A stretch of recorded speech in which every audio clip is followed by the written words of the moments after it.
नमस्कारम। आध्यात्मिक सत्संग में बहुत बहुत स्वागत है, अभिनंदन है। आज स्तुतियाँ और वंदन बहुत सारी चीज़ें होती हैं जीवन में।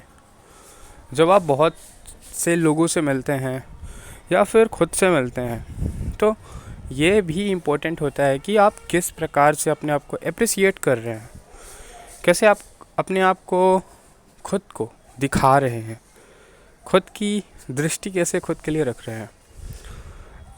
ये जो दृष्टिकोण होता है, ये अप्रोच जो होते हैं, ये पर्सपेक्टिव जो होते हैं, ये बहुत मैटर करते हैं, है ना। लेकिन ये सुधरते कैसे हैं? How we can make this great, how we can make this smooth without any force in the thought process. Yes, it is possible after the long practice. When we do practice for a long period, then we realize that we accomplish to yourself. हम खुद को inspire कर सकते हैं, हम इतना कठिन नहीं होता। आल्दो कि अगर आप इस सिचुएशन को खुद ही क्रिएट ना करने लगें, इस कंसेप्चुअल चीज़ को खुद ही और ज़्यादा मैनिपुलेट ना करने लगें और बहुत ज़्यादा रिगिड ना बना दें, जटिल ना बना दें, खुद को अच्छा फील कराना that is very compulsory. But ये इतना डिफ़िकल्ट नहीं है जितना कि डिफ़िकल्ट लोग बना देते हैं। जो ये साधना है, not about anything more, it is about inspired yourself. How we can inspired yourself, कैसे हम खुद को खुद से ही इंस्पायर्ड कर सकें, खुद से ही खुद को मोटिवेट कर सकें। The whole conclusion behind on this scenario, nothing happen, कुछ और नहीं होता है साधना में। साधना आपको मतलब बहुत सारे सवाल पूछ सकते हैं लोग कि साधना और आराधना में डिफरेंस क्या है। Nothing much difference but a lot of difference. जो साधना खुद से करने लगते हैं, खुद से खुद को इंस्पायर करने लगते हैं, रूल्स खुद बनाने लगते हैं, वो लोग एक दिन साधना के ही इर्द गिर्द घूमने लगते हैं। इससे ज़्यादा और कुछ क्रिएट नहीं कर सकते वो लोग। लेकिन अगर ये चीज़ किसी के मार्गदर्शन के माध्यम से होती है तो हम कुछ ना कुछ अचीव कर पाते हैं और कुछ क्रिएट कर पाते हैं। And this creation is a big thing. Discovery is important. खुश रहना is also important. But inspiration अगर हम खुद से देते हैं तो खुशी ही एक मकसद हो जाता है। But actual खुशी ही मकसद है। Discovery is another part. लेकिन डिस्कवरी भी तो इम्पोर्टेंट होता है। अगर आप खुश हैं बट डिस्कवर नहीं हो रहा है तो आप पागल हैं। आपको पागल कहेंगे लोग। या शायद आप खुद एक दिन बोलने लगो कि यार मैं डीडलेस हूँ। डीडलेस मतलब कि कर्महीन हूँ। तो असली चीज़ डिस्कवरी है या फिर हैप्पीनेस, ये दोनों ही इम्पोर्टेंट है। अगर ये दोनों एक साथ हो तो, और मैं यही चीज़ बताना चाहता हूँ कि श्रद्धा और विश्वास ये दोनों फैक्टर इम्पोर्टेंट हैं, दोनों ही इम्पोर्टेंट है। श्रद्धा से आराधना आती है, श्रद्धा से निष्ठा आती है और विश्वास से साधना आती है। जो साधक होते हैं, जो अपने आप को जप कराते हैं, योग कराते हैं, नाम जप कराते हैं, चाहे या फिर कोई और जप के विभिन्न प्रकार के तरीके होते हैं। कोई श्वास का जप करता है, तो कोई दृष्टि से भी जप करता है, तो कोई अपने पैरों के माध्यम से भी जप करता है। तो बहुत सारे क्राइटेरिया हो सकते हैं जप के, बहुत सारी कैटेगरीज हो सकती हैं जप की, बट ये सब साधना है। एक्चुअल चीज़ तो खुशी है ना, ये सारी चीज़ तो डिस्कवरी है। श्रद्धा एक खुशी तत्व है, पर जब इंसान खुश होता है एक रियल थिंग से, रियल टेक्निक से, तो वो डिस्कवर कर पाता है। बट जब वो खुश नहीं होता है, बट फोर्सफुली खुद को खुश रखता है, without any learning, without any real spiritual feel, तब वो किसी और के थॉट्स से चलता है। किसी किताब को पढ़ ली, किसी को सुन लिया, तो उसने उसको सही मान लिया। हाँ, वो हो सकता है सही, ऐसा नहीं है कि वो गलत है, सही है। बोल रहे हैं लोग बाग युगों युगों से कि राम राम जपो, राम राम जपो, तो ये गलत थोड़ी ना है, सही है। But are you feel that? Did you feel that? नहीं, आपने फील नहीं किया इसको कि ये ज़रूरी है। और ये फील तब आता है जब आप साधना करते हैं, तो ये एनर्जी के रूप में आपको शो होता है। और जैसे जैसे आप साधना करने लगते हैं, वैसे वैसे आपको फील होने लगता है कि ये कुछ तो है। बट ये ज़रूरी नहीं था कि राम राम ही हो, वो कुछ भी हो सकता था। पर तुमने किसी और से सुना कि वो राम राम है, तो तुम राम राम कहने लगे। किसी ने सुना श्याम श्याम, तो श्याम श्याम कहने लगा। किसी ने ओम सुना, वो ओम कहने लगा। किसी ने कुछ सुना, कुछ से करने लगे। इनिशिएट हो गया किसी चीज़ से, आप उस चीज़ को करने लगे। बट इम्पोर्टेंट है कि आप स्पिरिचुअल फील से करें। और स्पिरिचुअल फील तो तभी जनरेट होता है जब आप लर्निंग, क्यूरियोसिटी पे आपने शुरुआत की थी। मैं राम राम कहना या फिर और भगवान नाम को नहीं कहना, इस चीज़ को नहीं कहना चाहता। आप भगवान का नाम लो, बट मैं कहता हूँ कि उसके हर एक चरित्र को समझो, उस ज्ञान को समझो जो तुम्हारे अगल बगल है, पहले उसको समझो।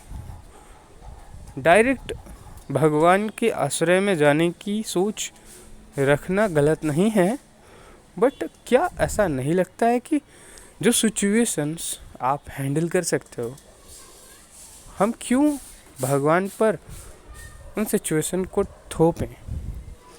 और ऐसी कोई सिचुएशन नहीं है जो मानव हैंडल नहीं कर सकता by the intellectual point. Everything can handle by the human mind is capable to handle anything। और जो हैंडल नहीं हो सकता है वो नहीं हो सकता है। जैसे कि मौत, किसी की मौत तुम इंटेलिजेंसी से भी नहीं रोक सकते हो, बट बढ़ा सकते हो उसकी ज़िंदगी को। अगर किसी का ब्लड फ्लो हो रहा है तो साइंस के माध्यम से उसको रोका जा सकता है। हो सकता था कि वो ब्लड बहता रहता और वो मर जाता, लेकिन वी कैन कंट्रोल दिस। तो अंधभक्त नहीं बनना है कि जो चीज़ हैंडल हो सकती है by us, so why we capturing by the god by this types of name.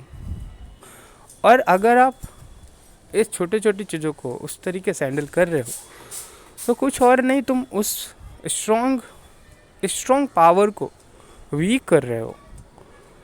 भगवान का नाम, भगवान की कथाएं, भगवान का धाम, भगवान का गुण ये सुपर्ब है। इस चीज़ को भगवान को ही प्राप्त करने के लिए यूज़ करना चाहिए, ना कि हमारी लाइफ रिलेटेड प्रॉब्लम्स को सॉल्व करने के लिए। बहुत सारे लोग होते हैं जो कहते हैं कि भगवान का नाम लो और जीवन में बढ़ते चलो। भगवान स्वयं कहते हैं कि मेरा दर्श अंदर रखो, मेरा दर्शन अंदर रखो। और ये बात सच है कि नाम या फिर और भी कुछ लेने से फोर्सफुली, तुम नाम तो फोर्सफुली लोगे, लेकिन जो दर्शन होता है वो इंटरनली होता है। लेकिन ये आराधना का पॉइंट है। जो भगवान का दर्शन है ये तो आराधना में होता है, लेकिन लोग तो साधना में है। आराधना में तो जीवन के अंतिम समय में हो जाए या फिर अंत वक्त में जीवन के हो जाए, साधना करते करते तो हो सकता है। लेकिन बात हमारी ये है कि हमें किसी और के बताने से रुझान होता है भगवान पर, तो गलत नहीं है, लेकिन उसी चीज़ के अलावा और देखना बंद नहीं कर देना चाहिए। हमें हर चीज़ को टटोल के देखना होगा। डिस्कवर इज़ अ पॉइंट, हम उसको इग्नोर नहीं कर सकते। अगर इग्नोर करते हैं तो हम हर एक वक्त स्टक होते हुए महसूस करते हैं, और हम एक वक्त ऐसे हो जाते हैं जो बेसहाय महसूस करते हैं और इस दुनिया को छोड़ने के लिए सोचने लगते हैं। सब कुछ व्यर्थ सा लगने लगता है, यूजलेस लगने लगता है। ये भी अच्छा है, लेकिन इम्पोर्टेंट है कि आप के जीवन में जो चीज़ें हैं और ये पूरा प्रकृति जो है इसका एक महत्व है। इन सभी के महत्व से हमें चलना चाहिए, हमें हर चीज़ को समझना चाहिए। जो चीज़ें हम देख सकते हैं, जो चीज़ें हम संभाल सकते हैं, हमें संभालना चाहिए। और भगवान का जो नाम है, भगवान की जो कथाएं हैं, उस चीज़ से हमें प्रेम करना चाहिए। उसको फोर्सफुली हमें अडॉप्ट नहीं करना चाहिए। फोर्सफुली अडॉप्ट उन लोगों को करना चाहिए जो लोग जीवन की ऐसे स्तर में जा चुके हैं जो लाइफ बर्बाद हो सकती है उनकी। लेकिन जिसकी लाइफ अभी सिंपल है, शेड्यूल्ड है, उसको समझना चाहिए। उसे स्पिरिचुअल होना चाहिए, रिलीजियस नहीं होना चाहिए। आप स्पिरिचुअल हैं, आप रिलीजियस भी हैं, बट अपने आप को स्पिरिचुअल गेन ज़्यादा कराना चाहिए। हर एक चीज़ से जुड़ने की कोशिश करना चाहिए, हर चीज़ को समझने की कोशिश करना चाहिए। किसी चीज़ को नहीं कहने से कुछ नहीं होता है। लेकिन जब इंसान बहुत अलग अलग तरीकों में बट चुका होता है, पहले ही अपने आप को एडॉप्ट करा लिया होता है किसी एक ऐसी सिचुएशन में, तब उसके पास कोई ऑप्शंस नहीं बचते हैं। उसे रिलीजियस होना होता है। वो स्पिरिचुअल होगा तो वो भटक जाएगा। और जो इंसान बर्बाद हो रहा है वासनाओं में, उस इंसान को वो इंसान बोलेगा कि भगवान नाम लेना चाहिए, भगवान नाम नहीं लोगे तो कुछ नहीं है जीवन में, ऐसा बोलेगा, क्योंकि उसने ऐसा महसूस किया है। उसका मन उसके कंट्रोल में नहीं था। बट मन कंट्रोल में होना या हो सकता है, इसके बारे में हम बात करेंगे। एंड यस, मन कंट्रोल हो सकता है, बट जिसका मन कंट्रोल में नहीं था वो इस राम के सहारे या इन भगवान कथाओं के सहारे अपने आप को शेड्यूल करता है। दैट इज़ नॉट बैड, ये बहुत अच्छा है, ठीक है, इसके अगेंस्ट नहीं हूँ मैं, बट मैं इससे कुछ और बड़ा बताना चाहता हूँ। मैं इससे कुछ और मुक्त करने की बात करना चाहता हूँ, क्योंकि तभी स्पिरिचुअल हुआ जा सकता है। स्पिरिचुअल में सिर्फ एक दर्शन है, एक एक महसूस है, और वह महसूस वहाँ हर भगवान है, वहाँ हर एक चीज़ है। जैसे हम पहाड़ों में रहें और वहाँ खूबसूरती है, हमारे लोग हैं, हमारा घर हो, जानवर हो, एवरीथिंग अवेलेबल देयर। ऐसा कोई एक पॉइंट होना चाहिए हमारे इंटरनली। एक्सटर्नली तो अवेलेबल है, मंदिर चले जाओ तो आप महसूस कर सकते हो उस स्पिरिचुअल फील को, संतों के बीच में चले जाओ, आप फील कर सकते हो उस स्पिरिचुअल फील को, उस प्योरिटी को, उस श्योरिटी को। But I want to tell you, you have to see in yourself, inside in your mind, inside your बुद्धि, आप वहाँ उस चीज़ को देख सको। लेकिन if you do this forcefully, तब बहुत कम पॉसिबिलिटी है कि आप अपने आप को वहाँ स्टेबल कर सको। स्टेबिलिटी बहुत आउट ऑफ द कंट्रोलिंग हो जाती है। आपको इस चीज़ के लिए हमेशा साधना में रहना होता है। मैं आंसर इस चीज़ का नहीं दे रहा हूँ कि साधना में कैसे रहना है, मैं साधना ये नहीं बता रहा हूँ साधना कैसे करना है। I want to tell you how can be आराधक, हम आराधना कैसे कर सकते हैं, क्योंकि ये इम्पोर्टेंट है जानना। क्योंकि आराधना कैसे करनी है ये नहीं पता किसी को। जिनको भी पता है नमस्कारम, लेकिन जिनको नहीं पता है शुभारम। साधना करना तो सबको पता है, नाक का नाक बंद करो, करो साधना, भगवान नाम लो, करो साधना, कीर्तन करो, करो साधना, और बहुत सारे नियम हैं, यम नियम अनुष्ठान जो हैं करो उनको, दैट इज साधना ऑल अबाउट। बट आराधना कैसे करनी है, क्योंकि आराधना थोड़ी सी इसे मिलते जुलती है ना, तो लोग कंफ्यूज हो जाते हैं। आराधना के बारे में कैसे इमेजिनेट होना है, कैसी दुनिया है। I want to show you this. जब आप इस चीज़ को महसूस करो, इस चीज़ को इमेजिनेट करो, कैलकुलेट करो, then after you can be there, है ना। सो साधना देखिए करना ही पड़ेगा। साधना का अर्थ थोड़ा सा बता देता हूँ। साधना का अर्थ सिर्फ इतना ही नहीं है कि आपने माला किया या फिर क्या किया। आप साधना का अर्थ है कि आप कर्म कर रहे हो, आप कर्म कर रहे हो। हर इंसान कर्म करता है, ऐसा दुनिया में कोई इंसान नहीं है जो कर्म नहीं करता है। सब कोई कर्म करते हैं। कोई किसी का परिवार है उसके लिए वो कमाता है, कोई विद्यार्थी है तो शिक्षादान करता है, कोई कुछ करता है, कोई कुछ करता है। अपने अपने हिसाब से, अपने अपने दृष्टि, अपने अपने बुद्धि के अनुसार लोग कर्म करते हैं। सच में कहें तो शायद विचार, सच में कहें तो शायद कामनाएं, और कामनाओं के माध्यम से कर्म होता है।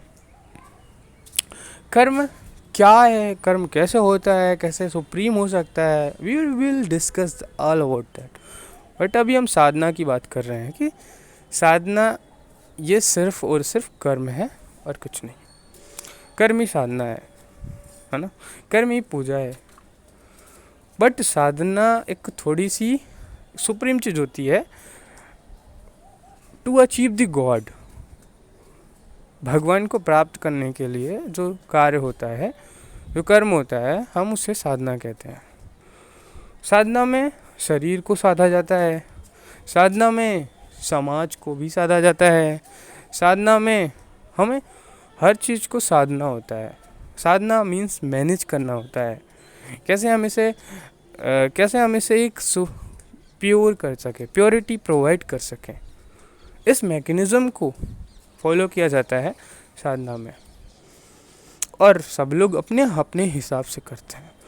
जो जिस प्रकार से साधना करता है, जो जिस प्रकार से भी भगवान पर श्रद्धा रखता है, भगवान उसको उस रूप में प्राप्त होते हैं। साधना इसी प्रकार से है, जैसे एक मछली बेचने वाला जो मछुआरा होता है, मछुआरा कहते हैं शायद, तो वो मछली के ढूंढने में जो फोकस, जो इंटेंसिटी लगाता है, दैट कैन बी आल्सो साधना। शिकारी शिकार करता है, ये भी एक साधना हो सकती है। अब वो शेर को मारता है, हत्या करता है, ये आराधना नहीं बन पाएगी, ठीक है। लेकिन वहीं पे जब भगवान की बात आती है तो वहाँ पे आराधना में कन्वर्जन होना चाहिए ना। जब इंसान अपने परिवार का भरण पोषण करता है तो वहाँ पे एक कामना होती है, वहाँ एक वासना होती है, जो कि आराधना में कन्वर्ट नहीं हो पाती है, ठीक है। लेकिन जब तप, योग, नियम, इनमें वो कन्वर्जन हो पाता है, क्योंकि ये सारी चीज़ें हमारी कामनाओं को और वासनाओं को एंड कर रही होती हैं। ये अगर किसी की साधना में, जब तप, योग, नियम में ये कामना बन जाए तो ये कन्वर्जन बंद हो जाएगा। सो हम यही सिग्निफाई कर रहे हैं कि ये जब तक नाम, योग, कामना न बनने पाए। अगर ये कामना बन गई तो आराधना नहीं हो पाएगी, क्यों? आप इस लूप में फंस जाओगे। आप 1000 करोड़ माला कर लिए, आपने हजारों बार भगवान की कथा सुन ली, आपने हजारों बार इतनी सारी चीज़ें कर ली, बट भगवान का दर्शन नहीं हो पा रहा है, भगवान मिल नहीं रहे हैं। So what is the reason? Reason कुछ और नहीं है, एक्चुअली में आप ना साधना की उस लूप में फंस चुके हैं। उस लूप में, जिस लूप से निकल पाना पॉसिबल नहीं है। अब जब तक कि आप ऐसे व्यक्ति से ना मिल जाएं, या फिर ऐसी थिंग से ना मिल जाए, ऐसी वस्तु से ना मिल जाए जो आपको ये महसूस करा दे कि आप भटक चुके हैं। बट ये बहुत डिफ़िकल्ट होता है कि जो इंसान साधना कर रहा होता है उसको ये फील करा पाना कि यार तुम भटक चुके हो तुम्हें आराधना की तरफ अब जाना चाहिए। लेकिन वो इस बात को एक्सेप्ट नहीं करता, क्योंकि वो इस समय बहुत खुश में होता है और एक डिस्कवरी में होता है। वो अपने आप को इनहेल कर पाता है, अपने आप को अच्छे से एक्सहेल कर पाता है, अपने आप को मैनिफेस्ट कर पाता है, अपने आप को एजुकेट कर रहा है। सो वो ये बात एक्सेप्ट नहीं करता है, क्योंकि साधना एक वक्त जब इस लूप में फंस जाता है इंसान, तो ये आराधना जैसा महसूस होने लगता है, आराधना जैसा डेडिकेशन साधना में दिखने लगती है। लेकिन आराधना एक शब्द में क्या ही जाए तो कुछ और नहीं, भगवान का दर्शन है। भगवान का दर्शन हो जाए, भगवान हमारे सखा हो जाएं, भगवान हमारे निकट महसूस हो। और जब ये होने लगता है तो बिलीव करिए, तब कोई ज़िंदगी की होप नहीं रह जाती, ज़िंदगी गोल में रहती है। और हम जो कुछ भी कहते हैं वो तो मानो ब्रह्म है, मतलब कि शुद्ध है, मतलब कि सिद्ध है। हमारे कॉन्ट्रडिक्शंस नहीं होते, कन्फ्लिक्शंस नहीं होते, हमारे कोई खिलाफ नहीं होता। जब हमारे भगवान हमारे साथ होते हैं, भगवान हमारे दर्शन में होते हैं, लाइफ की एक सही तरीके की स्पेसिफिक जर्नी शुरू होती है। साधु और संत जो होते हैं वो बहुत समय तक साधना करते हैं, बहुत समय तक भगवान का स्तुति और वंदना करते हैं। एक वक्त होता है कि भगवान का दृश्य दिखने लगता है उन्हें, क्योंकि वो जिस माध्यम से, जिस श्रद्धात्मक माध्यम से भगवान की भक्ति करते हैं, उसी प्रकार से भगवान उन्हें दिखने लगता है। बहुत सारे साधु संत श्रीमद् भागवत को ही भगवान मान लेते हैं, क्योंकि उनकी श्रद्धा हो गई होती है उसमें, भगवान के गुणों में, भगवान की लीलाओं में। और बहुत सारे लोग श्री रामचरितमानस को मानने लगते हैं, कोई उपनिषद को मानने लगता है। उपनिषद को मानने वाले लोग चैतन्यता को इम्पोर्टेंस देने लगते हैं, और वेद को पढ़ने वाले लोग, वेद को मानने वाले लोग इस प्रकृति को भी एक महत्वपूर्ण तत्व मानने लगते हैं। हर एक तत्व को विशेष रूप से देखने लगते हैं, ब्रह्म रूप में देखने लगते हैं, और उसी के माध्यम से वो भगवान उनको दर्शन देते हैं। कहीं लिखा है कि भगवान के 4 हाथ होते हैं, भगवान नारायण के 4 हाथ होते हैं, वो शेष नाग की सैया में विराजमान है। अलग अलग पिक्चर्स हैं। क्रिश्चियन है, कोई तो ईसा मसीह के रूप में देख रहा है, कोई जीसस के माध्यम से। तो अलग अलग तरीक़ों से जैसी श्रद्धा, जैसा विश्वास हुआ, वैसा देखने लगे। And not this bad, okay, ये ख़राब नहीं है, मैं ये नहीं बोल रहा कि ये ख़राब है, but I want to tell you more this, and which is spiritual. ये हमारा वजूद है, राम हमारा वजूद है, राम हमारा अस्तित्व है। इससे हम अलग होना नहीं चाहते हैं और होंगे भी नहीं। जैसे कि हम धरती से उठ सकते हैं, उड़ सकते हैं, प्लेन में जा सकते हैं, अंतरिक्ष में जा सकते हैं, बट इन द लास्ट हमें धरती में आना ही पड़ेगा, और इस धरती से भी जाना पड़ेगा, और फिर शायद कभी लौट के नहीं आएंगे। तो साधना इज़ इम्पॉर्टेंट जब आप शुरू कर रहे हैं अपनी जर्नी को, अंडरस्टैंडिंग की, कैपेबिलिटीज़ को बढ़ाने की, और जब हम एक वक्त इस क्षमता तक पहुंच जाते हैं कि अब हम इगोइस्टिक हो रहे हैं, कन्फ्लिक्ट्स आने लगे हैं लाइफ में, हम दूसरों को एक्सेप्ट नहीं कर पा रहे ईज़िली, इंटेलेक्चुअलिटी प्रॉब्लम क्रिएट होने लगी हैं, हमारे थॉट सही हैं बट हम फिर भी हमारा सर्कुलेशन ख़राब हो रहा है, हमें अपनी सोसाइटी के अगेंस्ट जाना पड़ रहा है, हमें बहुत टाइम्स खुद के अगेंस्ट जाना पड़ रहा है फोर्सफुली। आप थोड़ी भटक चुके हैं, आप साधना कर रहे थे, इगोइस्टिक हो चुके हैं, और ये जो अहंकार है ये अहम में तब्दील होने लगा है। अहंकार अहम में तब्दील होने लगा है, कहने का मतलब है कि ये अहंकार आपका ही रूप बनने लगा है, आप ही अहंकार बनने लगे हैं। तो ये पॉइंट है कि अपने आप को निछावर कर दो, ये पॉइंट है कि अपने आप को किसी के समक्ष प्रस्तुत कर दो, अपने उन सभी भावनाओं को व्यक्त कर दो जो भावनाएं अहम बनने लगी हैं।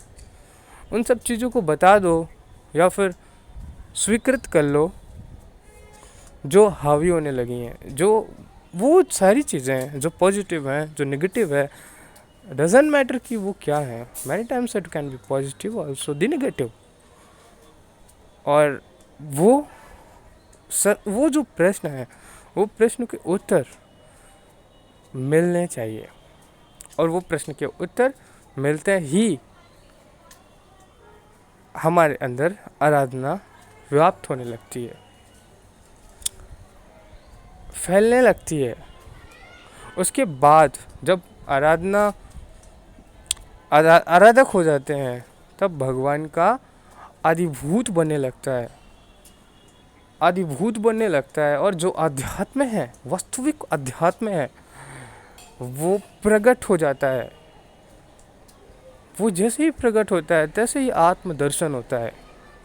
This is the first time where I am explain this, how can we realize and how can we see this soul, this spirit. This is the first time, ये पहली टाइम है जब मैं बता रहा हूँ कि आत्मा कैसे दर्शन में होती है, आत्मा को कैसे देखा जा सकता है।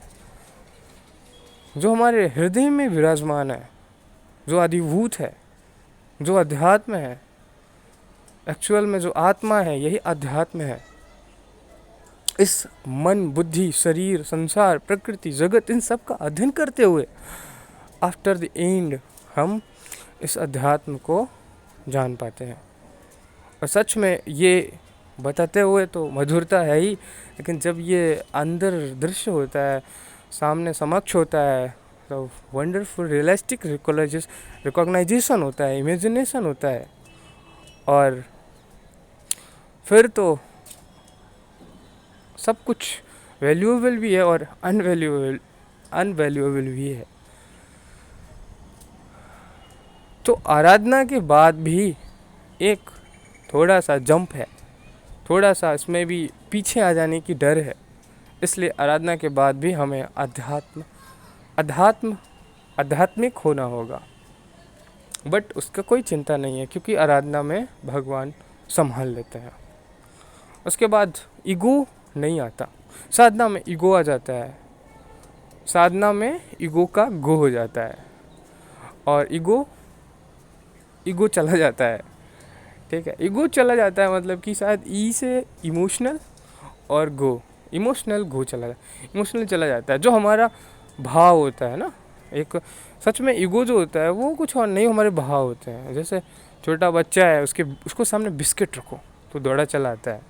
वो कुछ दिन बड़ा हुआ, कुछ थोड़ा बड़ा होता है, उसके सामने फ़ोन रखो तो फ़ोन से दौड़ा चला आता है। उसके सामने थोड़ा और बड़ा हो गया तो घूमने फिरने की बातें करो तो भागने लगता है।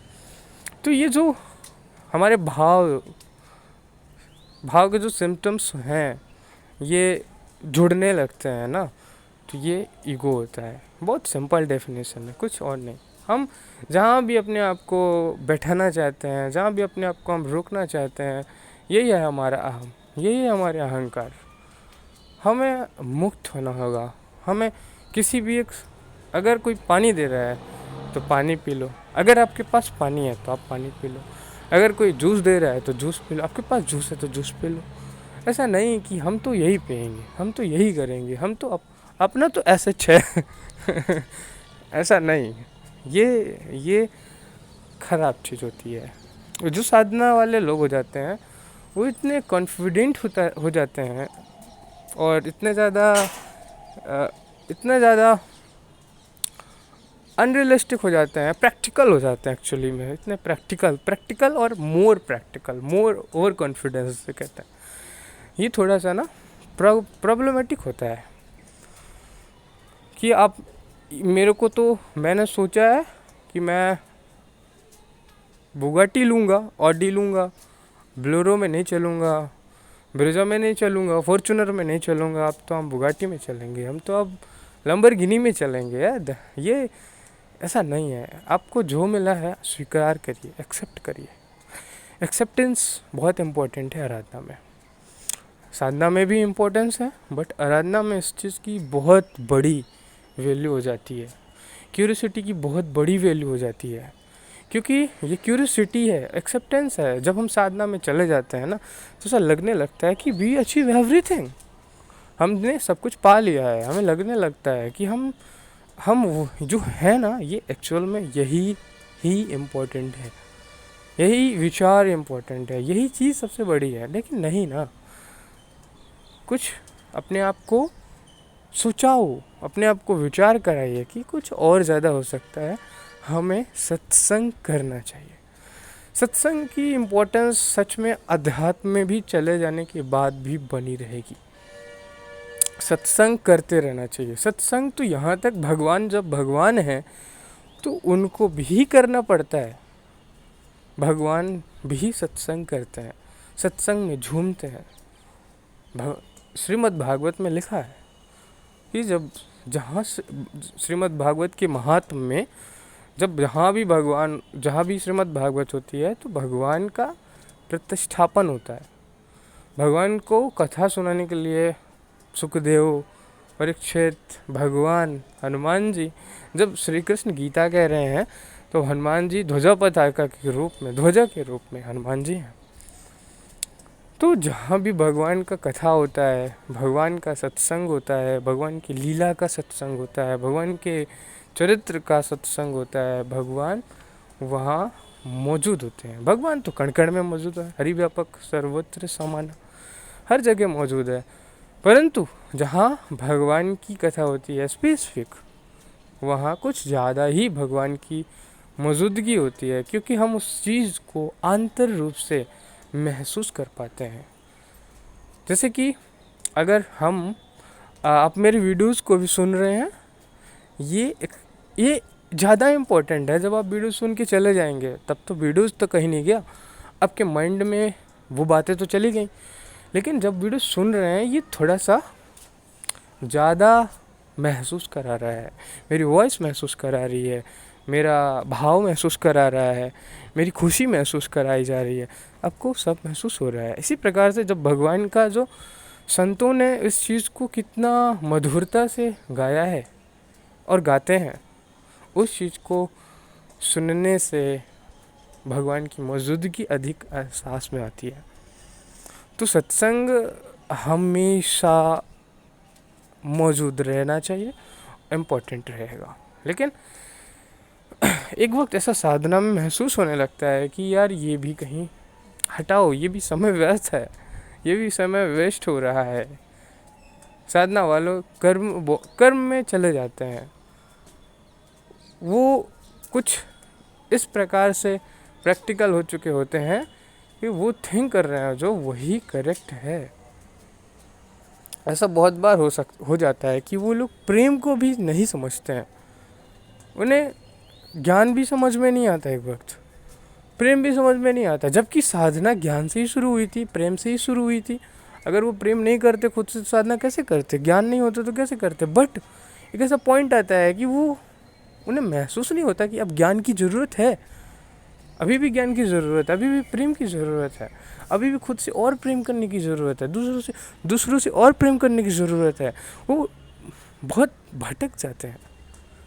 ये सभी साधना वाले लोगों को समझने की ज़रूरत है, सभी समझने की ज़रूरत है। साधना जब एक घर बन जाता है, ये मैंने पिछले सत्संग में बात बताई थी कि जब घर बन जाता है, वहाँ कोई छेद हो जाए, तकलीफ़ हो जाए घर में, तो हमें एक नया घर बनाना चाहिए, उससे बेहतर घर बनेगा। अब वहाँ जो परेशानियाँ रही होंगी वो परेशानियाँ हट जाएंगी, उससे ज़्यादा बेहतर बना सकते हो। वहाँ रुद्र काम ना करो, अपने आप को आगे बढ़ाओ। लेकिन घर को छोड़ना का मतलब ये नहीं है कि लोगों को छोड़ देना है, अपने आप को छोड़ देना है। सबको साथ में लेके चलना होगा। आपको आपके साथ, आपके अपने ही आपको साथ में लेके चले, आप भी अपनों को साथ में लेके चलो, सबको साथ में लेके चलो। सबका साथ सबका विकास। तो साधना एक ऐसा पॉइंट होता है जब हम अपने आप को बढ़ाने लगते हैं, आगे प्रत्यक्षता में बढ़ाने लगते हैं, कर्म में बढ़ाने लगते हैं, अनुभूतियों में बढ़ने लगते हैं। तो ऐसा पॉइंट आता है और उस पॉइंट में अपने आप को बचाने की कोशिश करो। जैसे अभी मैं इतना कुछ बताता हूँ, जानता हूँ, बट हमेशा से एक ललक बनी रहती है कि कुछ और जानना है। एक समय आया था, ऐसा महसूस हुआ था कुछ समय के लिए, लेकिन वो मतलब बहुत कम समय था, क्योंकि ये इसलिए मैं जानता हूँ कि ज्ञान अनंत है, प्रेम अनंत है, सत्य अनंत है। होता सत्य एक ही है, पर उसकी यात्रा अनंत है और ये बढ़ते रहना है, ये एहसास में है। इस कारण से खुशी खुशी बढ़ने का एक आनंद है। किसी को कितना भी प्रेम कर लो, और प्रेम करने का एक आनंद है। ख़त्म नहीं होगा वो चीज़, कभी ख़त्म नहीं होने वाला। मैं इतना सारा ज्ञान दे रहा हूँ, इतना सारी सत्संग कर रहा हूँ, it will never ever and, कभी एंड नहीं होने वाला। ये फॉर एवर है, ऑलवेज है, ये चलता रहेगा। और इस चीज़ को ख़त्म के बारे में सोचो कि असली में बात ख़त्म हो जाए, आत्मदर्शन हो जाए, भगवान का दर्शन हो जाए, बट ये ख़त्म नहीं होगा। प्रेम हमेशा चलता रहेगा, ज्ञान हमेशा चलता रहेगा, वैराग्य हमेशा चलता रह रहा है। अरे जिसको एहसास हो रहा है वो आनंद में है। मधुरता, सौंदर्यता हर वक्त है, और हर वक्त हर वक्त है। तो ऐसा नहीं कि एक वक्त आएगा ना, अभी ही है वो वक्त, और वो वक्त हर वक्त है। एहसास को समझने की कोशिश कीजिए। आराधना होने लगेगी। आराधना को आराधना के लिए सत्संग से प्रीत हो जाए, विवेक से प्रीत हो जाए। जैसे कि हमने पीछे बहुत ही शॉर्ट फॉर्मूला जाना था कि जब हम बहुत सत्संग करते हैं, सत्संग से प्रीत हो जाता है, सत्संग से बहुत बहुत प्रेम हो जाता है, तब वो विवेक ऑटोमेटिकली आने लगता है। श्रद्धा विवेक प्रदान कर देती है। श्रद्धा से विवेक का उद्भाव होता है। विश्वास में विवेक नहीं आ पाता। साधना विश्वास से हो रही है, लेकिन आराधना श्रद्धा से हो रही है। श्रद्धा हमें विवेक प्रदान करती है। जैसे माँ को अपने बच्चे का ख्याल है, बच्चा कहीं चला जाए 1000 किलोमीटर, फिर भी माँ को ख्याल है कि बच्चा खाना खाया होगा कि नहीं खाया होगा। ये विवेक है, एक प्रकार का ममता का विवेक है। बच्चे को भी लगता है कि माँ, मैं आ गया हूँ, अब माँ कैसे रह रही होगी। ये माँ के लिए वो जो स्नेह है, वो प्रेम का विवेक है। प्रेम में विवेक की बहुत ज़रूरत है। और जहाँ विवेक नहीं होता, वो प्रेम वासना हो जाता है, प्रेम सूख जाता है, किसी रस का नहीं रहता, कोई रस नहीं रहता उसमें। वहाँ कोई माधुर्यता नहीं होती, वहाँ ज़रूरत होती है। जो विवेकहीन प्रेम होता है, विवेकहीन ज्ञान, विवेक परमात्मा अगर जहाँ नहीं है, वो ज्ञान विवेकहीन है। परमात्मा का अस्तित्व की बात नहीं है, परमात्मा को प्राप्ति की बात नहीं है, वो विवेकहीन है। और अपने आप को कथाएं, भगवान का नाम तुम स्मरण कर रहे हो, परंतु इस बात से स्मरण कर रहे हो कि मेरी स्वच्छता बनी रहेगी। तुम भगवान का नाम स्मरण इसलिए कर रहे हो कि तुम्हारा कर्म अच्छा चलता रहेगा। ये विवेकहीन भगवान नाम है, भगवान भजन है, सेंसलेस है। तुम भगवान का नाम ले रहे हो, in the back of the mind you are thinking that कि कर्म अच्छा हो, शुद्धता बनी रहे, हम जीवन अच्छा जिएंगे भगवान का नाम लेंगे। तो ऐसा नहीं है। भगवान ने तुमको लाया है, तुमको इस दुनिया में लाया है, तो वो हर वक्त इस चीज़ की वो खुद ही थिंक कर रहा है। You have not think that. तुम्हें सोचना है कि अब मैं भगवान को कैसे प्राप्त कर सकता हूँ, भगवान को और प्रेम कैसे कर सकता हूँ। तुम वो कुछ भी करो, भगवान तुमको उस स्थिति में खुद ले जाएंगे। इस विश्वास में रहो, इस श्रद्धा में रहो, इस विवेक में रहो। इस चीज़ के बारे में मत सोचो कि तुम्हें क्या करना है। तुम्हें अपने विचारों की चिंता नहीं करनी है। तुम उस बात को ध्यान में रखो, बस ध्यान में रखो, चिंता नहीं करना। ध्यान में रखना होगा कि हमारे पास तो भगवान है और हमारी उसको चिंता है। अब आप किसकी चिंता करो? अब अपने आप को क्यूरियोसिटी करो, और ये क्यूरियोसिटी एक वक्त साधना बनेगी, ये एक्सेप्टेंस एक वक्त साधना बन जाएगी। और एक वक्त इसी क्यूरियोसिटी में रहते रहते अपने आप को समझ आना है कि अब मैं इगोइस्टिक हो रहा हूँ, अब मैं स्टक हो रहा हूँ, अब मैं आराधना की तरफ बढ़ूँगा। और अपने आप को आराधना में अभिव्यक्त करना होता है, अपने अनुभव को सहेजना होता है। आराधना में जाने के लिए जितना भी आपने साधना से समेट रखा है, सब कुछ समेट रखा है, आप उसको बांट दो। आप जब तभी तुरंत आराधना में चले जाओगे। अब खाली हो जाओ। हमारे गांव में एक पंडित जी रहा करते थे, अब समाप्त हुआ उनका जीवन। तो हम जब छोटे थे तो वो दोपहर में आया करते थे और छोटी सी नारियल दिया करते थे। छोटी सी मतलब वो एक नारियल डेली फोड़ते थे, और इतनी छोटी नारियल रहा करती थी, मैं जितना बताऊँ लौंग बराबर। वो उससे, अरे सुपारी जिससे काटते हैं, सरौता से वो उसको काटते थे और नारियल को, और सबको, छोटे छोटे बच्चे गांव से आते रहते, सबको बांटते रहते, पूरे गांव बांटते। तो वो उस छोटी सी नारियल के लिए हम 7-8 साल का रहा मैं, मुझे अच्छे से याद है फिर भी।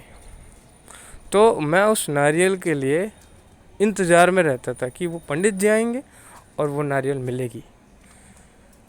ये जो नारियल का स्वाद नहीं था, नारियल कितनी बड़ी मिल रही है, क्या मिल रहा है, पर उनका जो देने का व्यवहार था, जो प्रेम था, वो अद्भुत था, अद्भुत था। उससे स्नेह था। जब जब मैं गांव जाता हूँ अभी भी, तो अब तो है नहीं लेकिन फिर भी याद आती है कि ऐसा वक्त था। और ये जब चाहत ना रह जाए कि यार थोड़ा मिला कि बहुत मिला, कैसा मिला, बस मिला, पूर्ण और अपूर्ण की इस चक्रण में मन नहीं रहे, तो आप आराधना में गंतव्य कर चुके हैं, शिरोमणि बन चुका है वो कार्य।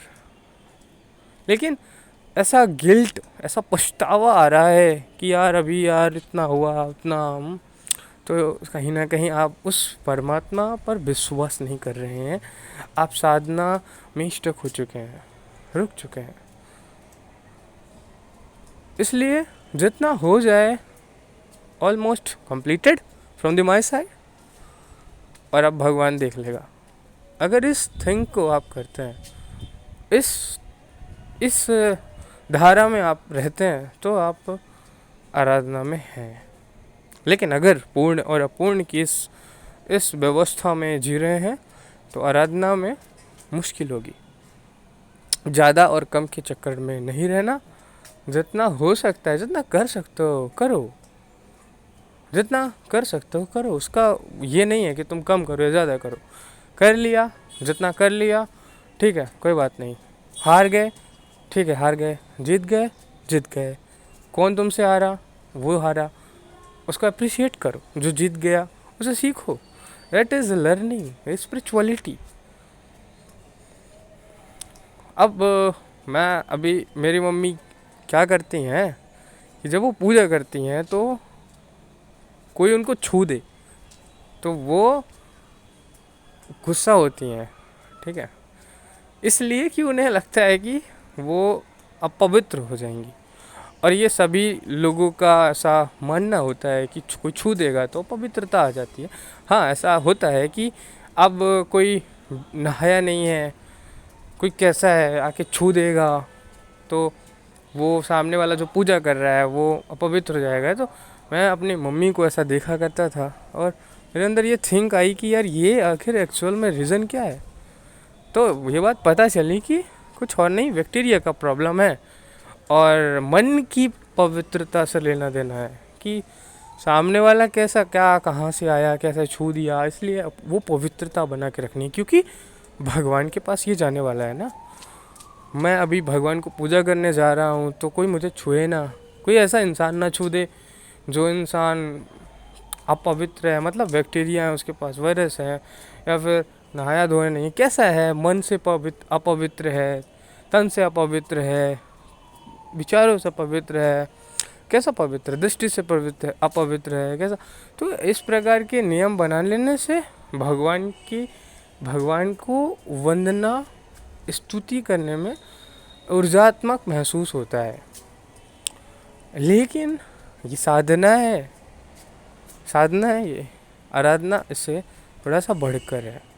अगर उसने मुझे छू दिया, अगर मान लो वो अपवित्र है, एक्सेप्टेंस, लेकिन छू दिया तो कम से कम अब भगवान उसको भी तो लगे हाथ कुछ दे देंगे। अगर किसी ने अपवित्रता से छुआ या पवित्रता से छुआ तो भगवान उसको भी दे देंगे भी। We should have to think like that. जैसे कि संत क्या करते हैं, जब भगवान नाम बोलते हैं कि भगवान का नाम लो, नाम लो, नाम लो, इसीलिए क्योंकि संत आराधक हैं, संत आराधना में हैं और वो बताना चाहते हैं कि तुम भी नाम लो, तुम भी नाम लो। वो आराधना कर रहे हैं। संत चाहते हैं कि जिस तरीके से मेरा कल्याण हुआ है इस भगवान नाम से, वैसे ही तुम्हारा भी हो जाए। लेकिन सत्संग इम्पोर्टेंट है। ऐसे नहीं कि रुद्र हो के बिल्कुल तोता की तरह रटने लगो और सत्संग मिल ही नहीं रहा है तो तुम अपने मन को जब तक नाम लोगे तब तक कंट्रोल में, जैसे ही छोड़ दोगे वैसे ही नित्य वही हो जाएगा जैसा था वो। तो भगवान का गुण चरित्र, गुरु सेवा, गुरु निष्ठा, प्रकृति की सेवा, संसार की सेवा, और ये जो क्यूरियोसिटी है, समझदारी है, ये बुराइयाँ, गंदगियाँ, इनको समझना इम्पोर्टेंट है। समझदारी, समझ को विकसित इम्पोर्टेंट है। और जब समझ आ जाती है तो साधना शुरू हो जाती है, और फिर भगवान नाम भी एक चमत्कारी रूप से प्रतिपादित होता है। तो in the last of this सत्संग, टुडे सत्संग, हमें यह सब कुछ समझना होगा, खुद से भी, खुदा से भी, दूसरों से भी मतलब, और आराधना की तरफ हमें बढ़ना होगा। मुझे नहीं लगता कि इतनी आसानी से समझ में आएगा आराधना के चैप्टर को समझना, लेकिन कोई बात नहीं, हम इस चीज़ को कवर करेंगे और ज़्यादा। आराधना एक बहुत स्मूथ और बहुत ही सॉफ्ट स्वीट चीज़ है, बहुत ही मुक्त है, इंडिपेंडेंट है। डिपेंडेंट बिल्कुल नहीं है ना, यहाँ तक भगवान पे भी डिपेंड नहीं रहती। एक वक्त सच बताऊँ तो भगवान हमें दर्श में नहीं रहते, याद में नहीं रहते, फिर भी अंदर रहते हैं, वो रहता है। मतलब महसूस करके देखो कि यार हम जब भगवान का नाम नहीं ले रहे थे, याद में नहीं था, लेकिन क्या मैं उस वक्त उस तत्व में था? तो महसूस होता है कि हाँ जी हाँ था, है ना। जैसे कि उदाहरण देता हूँ, जैसे माता पिता हैं, आप घर से बाहर निकले और आप कहीं घूमने गए, तो आप मम्मी पापा को याद नहीं कर रहे हो, लेकिन ऐसा अपने को देखो कि यार तुम ऐसा कौन सा काम कर दिए जो माता पिता के विरुद्ध है। अगर तुम आराधक हो चुके हो, माता पिता के सेवक हो, भक्त हो, तो तुम ना माता पिता को भूल भी जाओगे ना, लेकिन फिर भी तुम ऐसा कुछ नहीं करने वाले जो माता पिता को बुरा लगे, ठेस लगे। ये आराधना है। लेकिन साधना में भगवान को याद रखना होता है, माता पिता को याद रखना होता है कि यार ये नहीं करना, मम्मी डांटेगी, ये नहीं करना, पापा डांटेंगे। होता है ना, छोटे छोटे बच्चे जो होते हैं, तो साधना करने वाले छोटे छोटे बच्चे ही हैं, चाहे वो 1 साल करे, चाहे 20 साल करे, चाहे 100 साल करे। वो जो छोटे, ये याद रखना पड़े तुम्हें कि ये नहीं करना, वो नहीं करना, डू डोंट, ये जो सोचने वाले हैं, ये छोटे छोटे बच्चे ही हैं, और छोटे ही रहेंगे, बड़े नहीं रहेंगे। क्योंकि और यही एरर क्रिएट हो जाएगा। ये शरीर से तो बड़े हो गए, लेकिन ये अंदर से छोटे हैं, अपने को बड़े समझेंगे और अंदर से छोटे रहेंगे, और यही क्रिएट होगा ईगो, यही क्रिएट होगा अहंकार। और इनको अहंकारी बोलो ना तो इनको लगेगा अच्छा हमको अहंकारी बोलते हो ऐसा महसूस होता है उनको। हाँ, तुम अंदर छोटे हो, अभी भी तुमको लगता है कि ये नहीं करना, वो नहीं करना, ये नहीं करना। अरे कुछ, सब कुछ करना है यार, सब कुछ करना है। हाँ, ढंग थोड़ी अलग होंगे, थोड़ा बदल के होंगे, थोड़ा ख़राब चीज़ों को उस वक्त करना है जिस वक्त उस ख़राब चीज़ अच्छी बन जाए, और अच्छी चीज़ों को तब करना ही है, चाहे चाहे अच्छा हो चाहे बुरा हो। हर अच्छी चीज़ को तो हर वक्त कर सकते हो। ये अंडरस्टैंडिंग हमें लानी है, ये डिपेंडेंसी से मुक्त होना है, हमें अपने आप को इंडिपेंडेंट करना है उस भगवान पे, खुद पे, और संसार के हर एक तत्व से। सो आशा है सत्संग में बहुत ही आनंद, बहुत ही खूबसूरती व एहसास अंदर से आया, आपको भी और मुझे भी। नमस्कारम।